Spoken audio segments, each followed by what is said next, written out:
అని చెప్తున్నారు. నిజంగా ఆ సంస్థ మీ దృష్టికి వస్తే ఇంకా దృష్టి పెట్టలేదా, లేదా వాళ్ళు చెప్తున్న దాంట్లో వాస్తవం అసలు ఎంతవరకు వాస్తవం దానికి సంబంధించి కాదు ఉండండి ఒక నిమిషం. అలా కాదు వెంకటరెడ్డి గారు, మీరేం చక్కగా మంచిగా రైతు గెటప్ వేసుకొని వచ్చారు. మీ మీద నాకు డౌట్ వస్తుంది, నిజంగా రైతు కుటుంబంలో మీరు పుట్టారా? మీరు నిజంగా రైతా? ఇప్పుడు ఆయన అడిగిన దానికి మీరు ఆన్సర్ చేయలేదు. మీకు డైరెక్ట్ గా పడుతున్నాయా, మీకు మెసేజ్ వస్తున్నాయా? మీ రైతు తాలూకా బాధ్యత మీకు ప్రతి సెకండ్ మిమ్మల్ని అబ్జర్వ్ చేయడం అనేది ప్రభుత్వం ఒక ఇనిషియేటివ్ గా ఫస్ట్ దానికి ఆన్సర్ చేయండి. అదే మీరు నిజంగా రైతే కనుక అయితే పండిన పంటను తీసుకొచ్చి అలాగే వస్తారులేండి. దానికి మనం దానికి వెంకటేశ్వర గారు నేను చెప్తాను. వెంకటేశ్వర గారు ఆయన ఎప్పుడు అలాగే వస్తారు. లక్ష్మణ్ గారు ఆయన ఎప్పుడు అలాగే వస్తారు డిబేట్లకి. కాదు మీరు రైతే కాదు, ఈ రోజు కంటిన్యూస్ కాదు, మీరు అలాగే ఉంటారని చెప్తున్నా. నేను ఇక్కడ మిమ్మల్ని తప్పట్లేదు వెంకటేశ్వర గారు, నేను క్లారిటీ చేస్తున్నా. కష్టం లేదు బాబు, మేము చాలా సఫిషియెంట్ గా మా తాలుగా సాధక బాధకాలు మేము అందించాము. మీరు ఎవరు ఏ ప్రభుత్వం వస్తే ఎంత మంచి చేయగలిగితే అంత మంచి చేయండి అని. వ్యక్తిగతంగా అది మాట్లాడుకోవద్దు. లక్ష్మణ్ గారు ఇద్దరికి కూడా వ్యక్తిగతంగా అది మాట్లాడుకోవద్దు. ఇప్పుడు సరే, ఇప్పుడు టాపిక్ గురించి మాట్లాడండి. సో వెంకటరెడ్డి గారు మీరు వినండి, ఇంత పెద్దోళ్ళు సీనియర్, మీరు వినాలి. మీరు మంచి గెటప్ వేసుకొచ్చారు.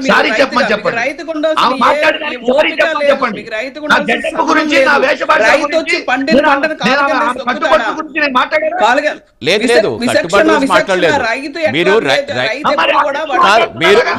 మీరు రైతుగా మాట్లాడుతున్నారు. మీరు నిజంగా రైతే అయితే మీకు న్యాయం జరగట్లేదని వేలో అడుగుతున్నట్టున్నారు. కాదు, మీరు క్లారిటీగా చెప్పండి లక్ష్మణ్ గారు. ఎందుకంటే మాటలు కాదు మాట్లాడేటప్పుడు అలాగే అర్థాలు వేరైపోతాయి. లక్ష్మణ్ గారు మీరు ఏమన్నారు దాన్ని క్లారిటీగా చెప్పండి, ఏ ఉద్దేశంతో అన్నారు. ఇప్పుడు ఆయన అనుకునేది ఏంటంటే నా వేష భాషలను వక్రీకరించారన్నట్టుగా మాట్లాడుతున్నారు. మీరు అదే అంటుంటే దాన్ని క్లారిటీగా చెప్పండి. మీరు ఒక మాట చెప్పారు వెంకటరెడ్డి గారు, మీరు రాంగానే అన్నారు రైతు తీసుకొచ్చి తన పంటని నేలలేసి ఇచ్చేస్తుంటే కేసులు పెట్టారంటున్నారు. మీరు ఏదైనా ఒక అమ్మ ఒక ఫుడ్ తయారు చేస్తుంది, రైతు అంటే అమ్మ, అందరికి అన్నం పెట్టే అమ్మ. ఫుడ్ పాడైతే కోల్డ్ స్టోరేజ్ నుండి ఇన్ టైంలో తీసుకెళ్ళకపోతే ఒక ఫీల్ అయ్యి బాధపడి ధర్నా చేస్తారేమో కానీ రైతులు నేలపాల చేస్తే కాళ్ళతో తొక్కేవాళ్ళని రైతులు అంటారా? మీరు చెప్పండి.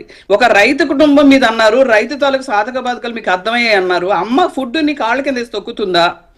రైతు ఎప్పుడు అది చేయడు. ఎందుకంటే తన పెట్టుబడి ఎంత పెట్టానో నాకు ఆ పెట్టిన పెట్టుబడి వచ్చిందా, అప్పులు లేకుండా ఉన్నాను అనుకుంటాడు. కానీ మేడలు కట్టుకోవాలి, నగలు పెట్టుకోవాలి, రైతు అందరికీ అన్నం పెట్టాలనుకుంటాడు. అటువంటి రైతు రోడ్డు మీదకి వచ్చి పంటను కాలు కిందేసి ఎప్పుడు తొక్కడండి. మీ ప్రభుత్వం వచ్చిన తర్వాత ఇటువంటి దాష్టికాలు, ఇటువంటి తప్పిదాలన్నీ చేసింది మీ ప్రభుత్వం. మీ ప్రభుత్వం నుండే ఇవన్నీ రేజ్ అయ్యి మొదలయ్యాయి.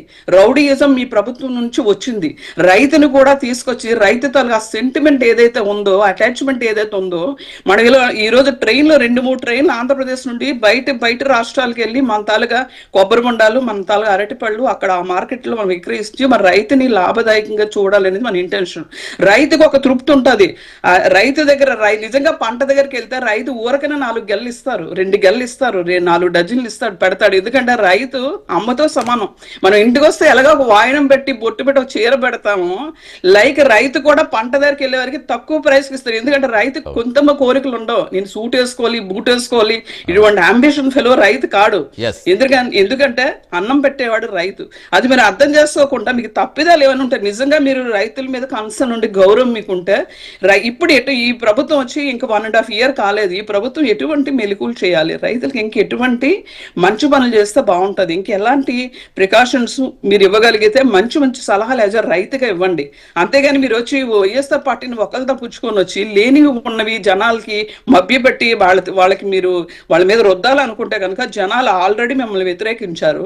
ఎప్పుడు కూడా మీరు బాధ్యతాయుతంగా నడుచుకోలేదు. ఏ రోజు కూడా జగన్మోహన్ రెడ్డి ఇవాళ వచ్చి జగన్మోహన్ రెడ్డి అరటి తోట అంతా ధ్వంసం చేసి అరటి గెలన్నీ కిందేసి ఏ రైతు కూడా అలా చేయడండి. అసలు అరటి తోటలో అడుగుపెట్టి ఆ చెట్టు ఎందుకంటే చాలా సెన్సిటివ్గా ఉంటుంది, అరటి తోట వంగిపోతుంది. రైతు అనేవాడు అందులో తూరి అలా చేస్తాడా చెప్పండి? ఏవైనా మీకు ప్రాబ్లం ఉంటే మీరు ఇవ్వండి, మీరు ప్రభుత్వానికి సలహాలు ఇవ్వండి. ఈ సలహాలు మేము స్వీకరిస్తాం, మిమ్మల్ని గౌరవిస్తాం. మీరు వచ్చి ఎంతసేపు రౌడీజం చేయడం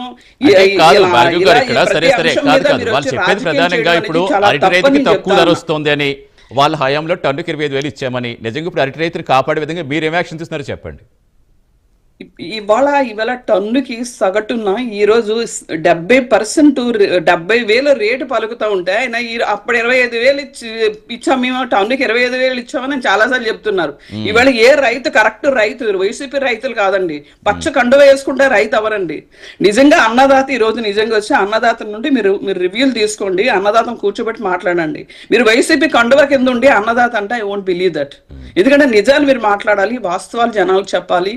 ప్రజలకి కూటమి ప్రభుత్వం చాలా శరవేగంగా చాలా సమర్థం, స్పెసిఫిక్ గా రైతుల నుంచి చాలా ముందు రైతు నుంచి వెనక నడవాలనే ఇంటెన్షన్ తో ఆంధ్రప్రదేశ్ వాళ్ళు ఉంది. ఇంకా కూరగాయల మీద ఇంకా మనం ఇటువంటి కూడా ఇంకా మన ఉత్పత్తి పెంచుకుంటే కనుక ఇంకా మనకు లాభదాయకంగా ఉంటుంది. వాళ్ళ రైతు నిజంగా రాజయ్యే పరిస్థితి.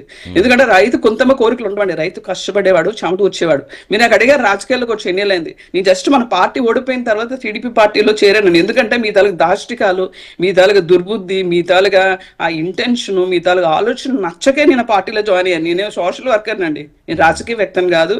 రాజకీయాలు చేయాలని నేను పార్టీలోకి రాలేదు. అది మీరు అర్థం చేసుకోవాలి. రైతు సమస్య అంటే మన రైతు దగ్గరికి వెళ్ళి చూడక్కర్లేదు, రైతుని మన ఫ్రేమ్ మీద చూస్తే మనకు అర్థం అవ్వాలి. ప్రతి సిచ్యువేషన్ మనం అర్థం చేసుకునే మూడ్ లో ఉండాలి. ఇక్కడ రాజకీయం చేయకూడదు రైతుని. ఇవాళ రైతు చాలా హ్యాపీగా ఉన్నాడు, ఇంకా ముందు ఇంకా హ్యాపీగా ఉంటాడు. ఏవైనా చిన్న ఇంకా మనం ఫైనాన్షియల్ గా ఇంకా నిలదొక్కున్నాక రైతుకి ఏం చేయాలి,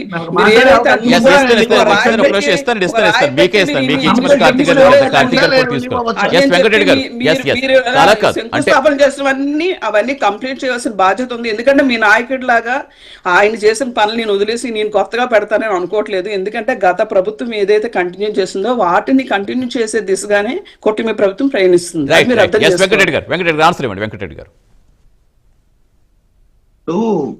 మా సమస్యలు చెప్తే వాటికి ఆన్సర్ చెప్పకుండా ఇప్పుడు మద్దతు ధర ఎంత ప్రకటించింది అరటి రైతుకి చెప్పింది ఆమె. ఆల్రెడీ చెప్పాను.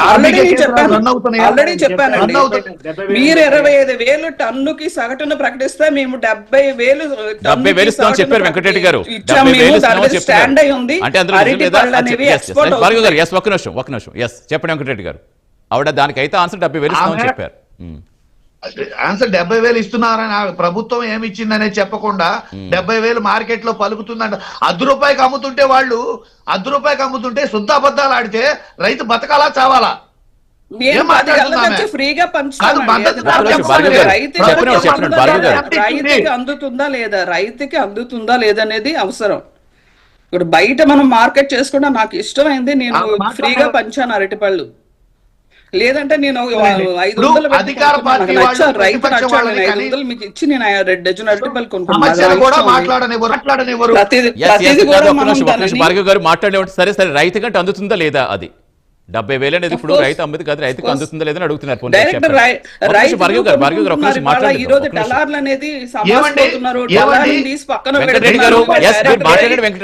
అమ్ముతున్నాడు అని చెప్పి చెప్తుంటే దాన్ని చేయలేం. దాన్ని 4 ట్రాక్టర్లు ఇస్తారమ్మనండి, తీసుకెళ్తామనండి. నేను 4 ట్రాక్టర్లు ఇస్తా, టన్ను 2,000 మీ గ్రామం మీ పరిసరాల్లో వైసీపీ పార్టీ అధికంగా ఉన్నాయేమో చూడండి అక్కడ మీరు. ఎందుకంటే వైసీపీ పార్టీ వాళ్ళు మంచి పనులు కూటమి ప్రభుత్వం చేస్తుంటే అడ్డుకోవడం అనేది పనిగా పెట్టుకున్నారు. కాబట్టి